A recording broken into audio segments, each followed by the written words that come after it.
Texting and drinking is never a good idea. We've all done it, and we've all regretted it. The drunken texts you forgot you sent. Prospectors collected them in InTEXTicated on Rock 107. Orlando, Florida, area code 407. I drew a Venn diagram at the top of my final, comparing stuff I know and stuff on the test. From the 843, Charleston, South Carolina, got arrested for breaking and entering last night when I supposedly went to the wrong house and made a sandwich. Oh, and I got up late, missed work, and got fired this morning. You hit send, and we hit the floor laughing in InTEXTicated on Rock 107. Omaha, Nebraska, area code 402. Important life lesson. Flammable and inflammable mean the same thing. From 780, Edmonton, Alberta, Canada. I wish there was a lawnmower version of Roomba. I could just smoke and cheer it on from the stoop. Proof that booze and cell phones don't mix in InTEXTicated on Rock 107. Fort Lauderdale, Florida, area code 954. I made weed fried cookies. What have you done today? And from Washington, D.C., the 202. He just canceled. I got an amazing new dress, and now he decided he's spending the weekend with his family.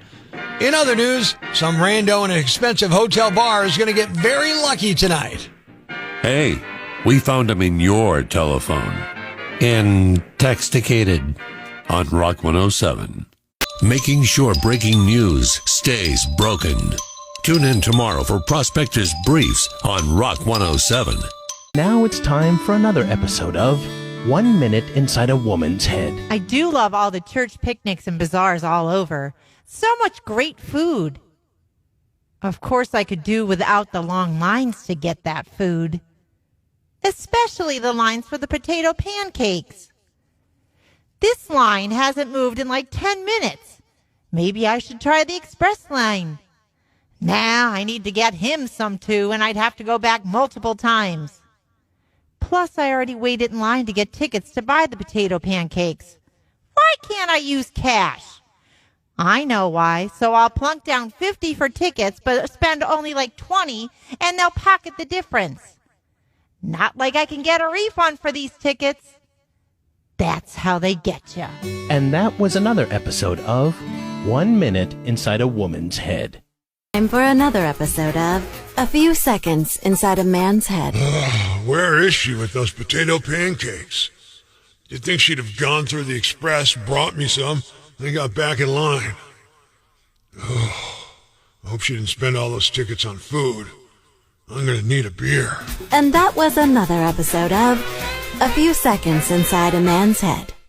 Life's pretty tough right now. There's plenty of bad news, but it's not all bad. It's time for the brighter side of Prospector on Rock 107. This happened to my wife once, but it was only $5 when we went to see my brother in New York. A woman from Pennsylvania went to visit her mom in Maryland recently and bought a lottery ticket while she was there. And she won $100,000. Thanks. We needed that. The brighter side of Prospector on Rock 107. I'm afraid to get in my car after the show. Good morning. I'm Rock 107's Prospector. Another super hot, high humidity day in Northeast PA. It doesn't look like it's going to let up soon. And sometimes you get in the cars and they're just too darn hot. With the heat wave still gripping us, we proudly salute the guy who invented the flesh-ripping vinyl seat. This morning's show proudly presents Real Men of Genius. Real Men of Genius. Today, we salute you, Mr. Inventor of the Vinyl Seat. Mr. Inventor of the Vinyl Seat. Sitting on your seats in a pair of shorts when it's 100 degrees out is like being field dressed with a buck knife. Glued to the couch now. Yes, if your material was any more painful, the CIA would use it to interrogate prisoners. Goodbye waterboarding. No need for a seatbelt. The unbreakable bond between flesh and vinyl can withstand a 200-mile-an-hour car crash.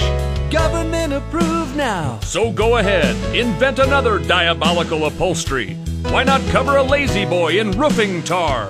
Because after all, your ridiculous invention can be summed up with 2 words: involuntary exfoliation. Mr. Inventor of the Vinyl Seat.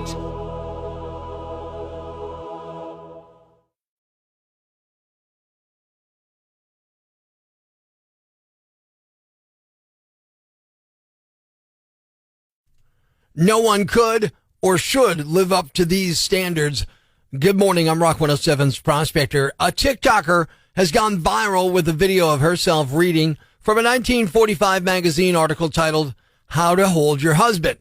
Tips include things like passing the breakfast table test. This 1945 magazine has an article about how to hold your husband. The first tip is to share his hobbies and interests. The next tip says be sure you pass the breakfast table test. He may be comparing you with the slick chicks he works with at the office. It then says be his best playmate, but remember, you're a female, so keep yourself intriguing and seductive. A woman's laugh is lovely when it comes off right. A horse laugh is best left to the ponies. This reminds me of the housekeeping monthly wife tips from the 1950s that make the rounds on social media every once in a while. I'm sure you've seen them. Either way, my wife has bombed miserably on many of these, so I want to get her on the phone and give her a little quiz this morning, see if she can live up to the standard. Here's my wife, Tara. Hopefully she'll answer. Hello. Hey, good morning, honey. How are you? Good. You know those quizzes you love, all that stuff, all the magazines we get at the grocery store, right? Yes. All right, so I just read one with an article about being a good wife, and you failed big time. You got a 0 on a lot of these. This is from Housekeeping Monthly. Are you ready? Okay. I'll just give you a couple examples. You tell me what you think. First one, prepare yourself. Take 15 minutes to rest so you'll be refreshed when your husband arrives. Touch up your makeup, put a ribbon in your hair, and be fresh looking. I mean, come on. When was the last time you put a ribbon in your hair? Never. Bandanas all the time, but a ribbon? Come on. So you're not taking 15 minutes to refresh yourself? Nope. Why? Sorry. All right, Don't have time. Ready for number 2? Yes. This is another one you failed at, according to this. Arrange his pillow and offer to take off his shoes and rub his feet. Ew. And always speak in a low, soothing, and pleasant voice. Absolutely not. What do you mean? You're not going to rub my feet? No. Ew. What's wrong with my feet? Their feet. I don't think there's anything wrong with my feet. They're bathed. They're clean. Ew. You got to work on some of this stuff here, Tara. All right? Yeah, right. One more, okay? I don't really think you're taking it seriously. And you can learn from this one, okay? Don't question him about his actions or question his judgment or integrity. Remember, he is the master of the house, and as such will always exercise his will with fairness and truthfulness. You have no right to question him. Oh, my God, no. I'm telling you, it's all right there in a quiz from Housekeeping Monthly. Well, yeah, no. The quiz is from 1955, by the way. Of course it is. But I wouldn't mind a ribbon in the hair. Can you do a ribbon in the hair? Yeah, sure. You can put a bow up there? Yeah. Something that matches the shoes? Yeah, whatever. I'm not getting a ribbon in the hair? No. You're not a good wife. Yes, I am.